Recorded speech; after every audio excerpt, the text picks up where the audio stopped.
አይ ማለት እኔ ማለት ነው። አም ማለት ደግሞ ነኝ ማለት ነው። ሶ እኔ ነኝ ስትሉ አይ አም ትላላችሁ። እኔ ነኝ አይ አም። ከዛ ቀጥሎ የሚመጣው የሆናችሁት ነገር ነው። ለምሳሌ ደስተኛ ነኝ ስትሉ ደስተኛ የሚለው ቃል ሃፒ ነው። ሶ አይ አም ሃፒ ትላላችሁ። ጠንካራ ነኝ በሉኝ አይ አም ስትሮንግ።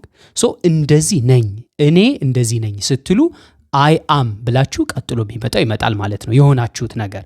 ነገር ግን ድርጊት ከሆነ የሚደረግ ነገር ከሆነ አይ አም አይባልም።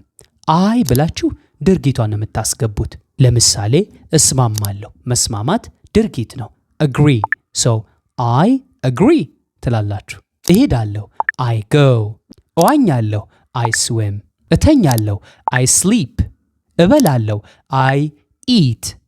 እጠጣለሁ አይ ድሪንክ እንጂ አይ አም ድሪንክ አይ አም ኢት ካላችሁ እኔ መጠጣት እኔ መብላት ነኝ እያላችሁ ነው ማለት ነው። ሶ ከዛሬ ጀምሮ እንደዚህ አደርጋለሁ ስትሉ አይ ብላችሁ ቀጥታ ድርጊቷን ነው የምታመጡት።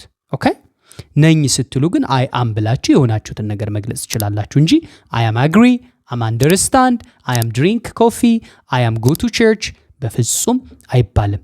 ሶ አንድ ሰው what do you do in your free time በፍሪ ታይምህ ምን ታደርጋለህ ብሎ ሲጠይቃችሁ well I do a lot of things in my free time. For example, I spend time with my friends, I watch movies or I listen to music or maybe podcasts ብላችሁ መናገር ትችላላችሁ። አሁን እናንተ ኮሜንት ላይ በፍሪ ታይማችሁ የምታደርጓቸውን 5 ነገሮች ትጽፉልኛላችሁ ማለት ነው። በኦንላይን በግልና በግሩፕ ክላሶችን እንሰጣለን። መማር ከፈለጋችሁ በዚህ ስልክ ደውሉልን፣ ዋትስአፕ ላይ አውሩን፣ ወይም ደግሞ ቀጥታ መደወል ትችላላችሁ። ቴሌግራም ላይም ሜሴጅ ማድረግ ትችላላችሁ። እዚሁ ቲክቶክም ላይ እንደዚሁ ሜሴጅ ማድረግ ትችላላችሁ ማለት ነው።